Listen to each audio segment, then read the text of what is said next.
Too many young men fill too many of the graveyards of this country for there to have been any doubt left. Albania's halting progress away from Stalinism towards democracy has been dangerously interrupted by the rule of the gun.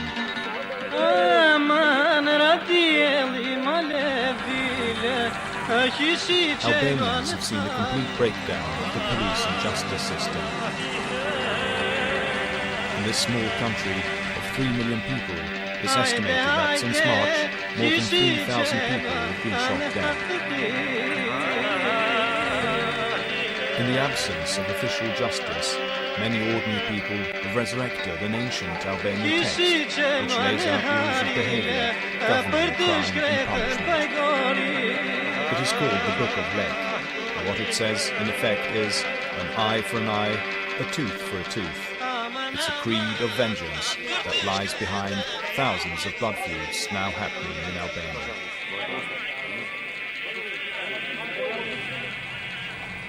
To start a blood feud is easy, but to stop one, almost impossible. Skander Lilaj is on a quest to find his missing brother. These days have been the most terrible days of my life, as we couldn't find my brother. We don't know who to address to look for him, because there's no police, no institutions to help us. We're trying to find him, but we're depending on the support of our friends.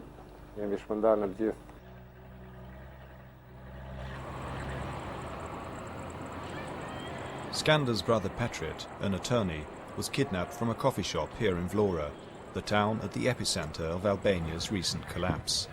For all intents and purposes, Vlore is an armed mafia fiefdom. For the children of this city, the mafia are their heroes.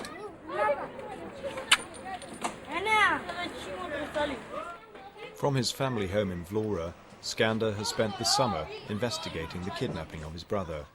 He and his family have been virtually alone in their work. No one but their closest friends will help them.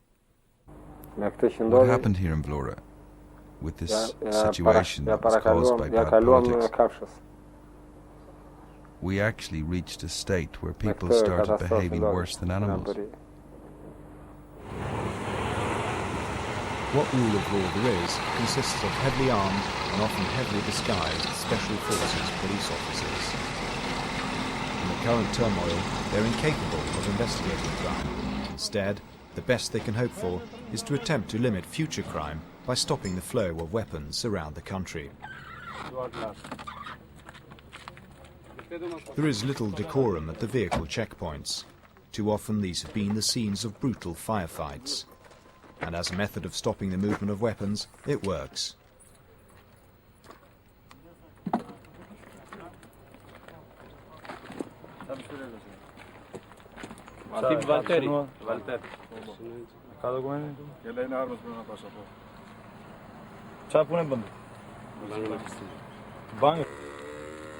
In this case, the gun is legal, one of thousands licensed in response to the growth of illegal weapons. The task force have been successful, at least in part, in restraining the armed gangs of Albania. This flatbed truck they confiscated came battle-ready, an ominous clue to the belligerent intentions of its former owners.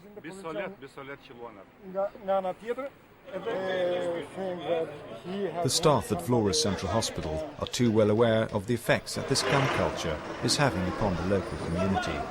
They have become experts in dealing with every manner of gunshot wounds. Bardosh Bega is a typical victim of this out-of-control gun culture. He was in his yard with his next-door neighbour when, playfully he says, he slapped him. He ran to his home and got an automatic submachine gun. He then came up to me and shot me. In the next bed, Edmund was shot by accident. In Albania, nowhere is safe from the influence of the gun. This hospital has been the scene of a number of shootings. In one case, a person who'd shot and killed two members of another gang was wounded. and he himself was hospitalized here. The next day, the other gang came into the hospital and executed the wounded man right here in the ward.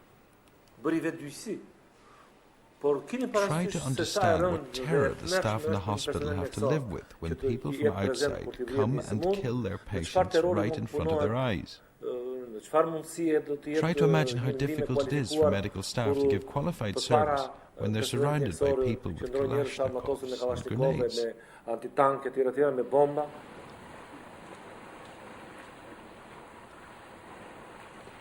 It's against this backdrop that Skander Lilaj went in search of his brother Petrit. On his journey to all these places where the body of his brother might have been hidden, he was to discover several other victims of shooting.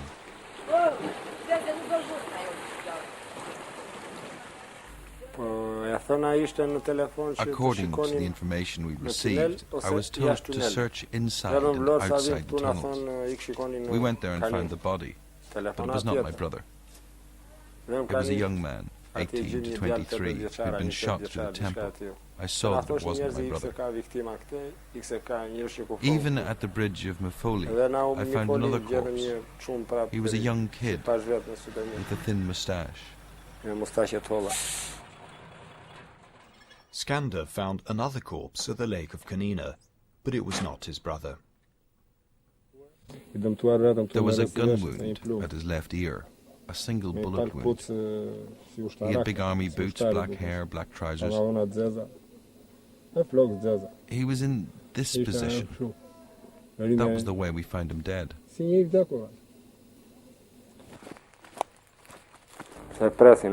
My brother's mother, his father, his wife, his children, his sister, his brother, that's me. We were all waiting for him to come home. We kept hearing rumors, look here, look there, because we were told he could be at the lake of Kanina, he could be at the lake of Babitsa, by the castle, or the Kosovice tunnels, but we find him nowhere.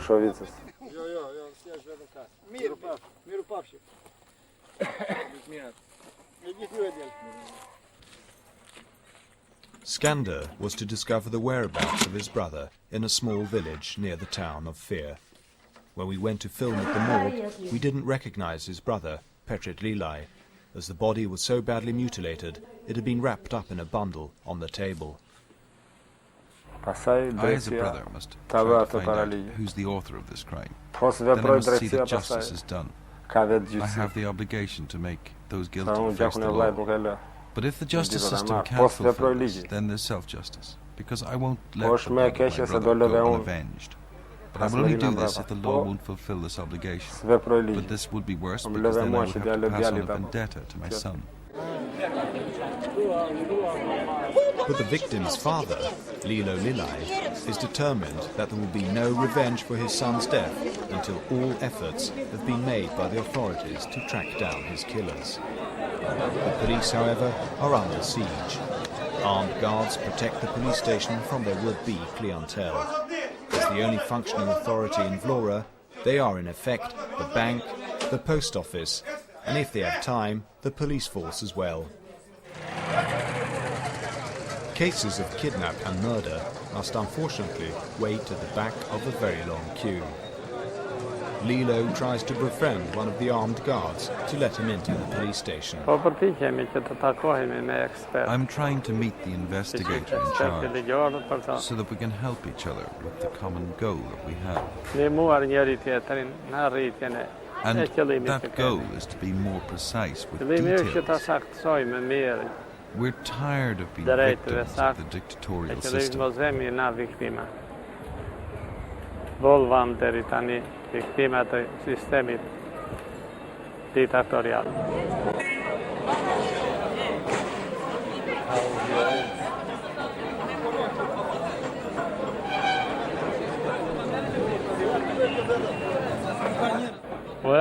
came here today to try to meet the person who's in charge of the investigation into my son's death.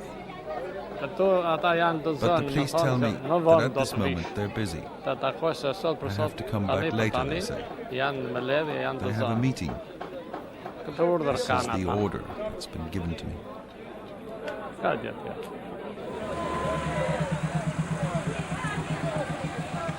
A week after Petric's funeral, his family, as is tradition, gather to mourn at his grave.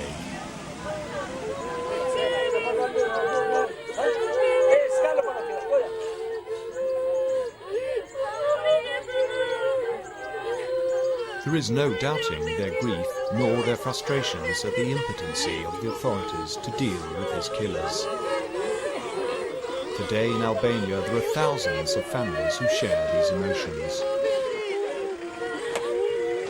Without a concerted effort to rid this country of the scourge of the rule of the gun, people like these will revert to the ancient ways, even though the blood feuds that result may reverberate through the generations to come.